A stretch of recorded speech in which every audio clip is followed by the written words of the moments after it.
எடுத்தாப்பா வீடியோவை போதும்.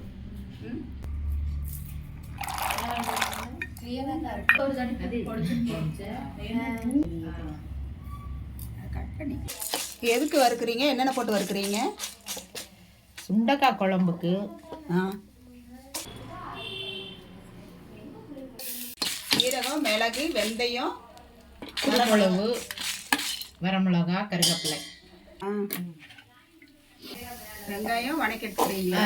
வெங்காயம் வணக்கம். தக்காளி பழம் ஒன்று அரைச்சி போட்டுக்கலாம். வணக்கம். இன்னொரு பழமும் போட்டு தாளிக்கிறேன். வெங்காயம், பூண்டு நல்லெண்ணெய் விட்டு நல்லெண்ணெய் ஊற்றி சுண்டக்காய் வணக்கம். ஆமாம்,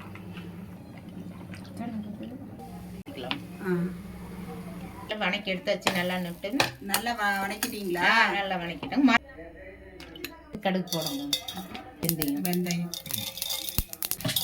கடலைப்பருப்பு, உளுந்து பருப்பு, கடலைப்பருப்பு, சின்ன வெங்காயம், வெள்ளை வெங்காயம், பூண்டு, வரமிளகா, கருவேப்பிலை, தக்காளி. இப்போ அதை இதில் கொட்ட போகிறோம்.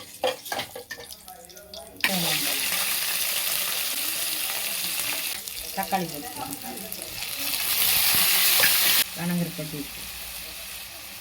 என்ன சுண்டக்காய் குழம்பு வைக்கிறீங்க? செட்டிநாடு சுண்டக்காய் குழம்பு. செட்டிநாடு சுண்டக்காய் குழம்பு. சூப்பர். வைக்க போறீங்க? செட்டிநாடு சுண்டக்காய் குழம்பு. செட்டிநாடு சுண்டக்காய் குழம்பு. சுண்டக்காய் போடுறீங்களா? ஆமாம். அது இன்னும் கொஞ்சம் நல்லா வணங்கணும். எண்ணெயிலே வணங்கணும். சூப்பராக இருக்கு.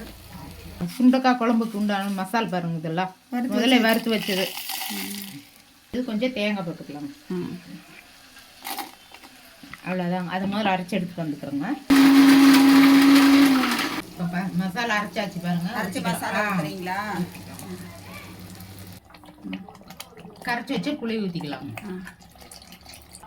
வீட்டில் அரைச்சா புளிக்குழம்பு பொடி 1 ஸ்பூன் கலந்துக்கலாம். கொதிக்கிட்டு மூடி வச்சுக்கலாங்க. செட்டிநாடு சுண்டக்காய் புளிக்குழம்பு. சுண்டக்காய் புளிக்குழம்பு ரெடி ஆயிடுச்சு. சொல்லுங்க, முதல்ல சொல்லுங்க. சூப்பரா வாங்க சாப்பிடலாம். இன்னும் நாங்கள் இன்னும் சாப்பாடு வைக்கல.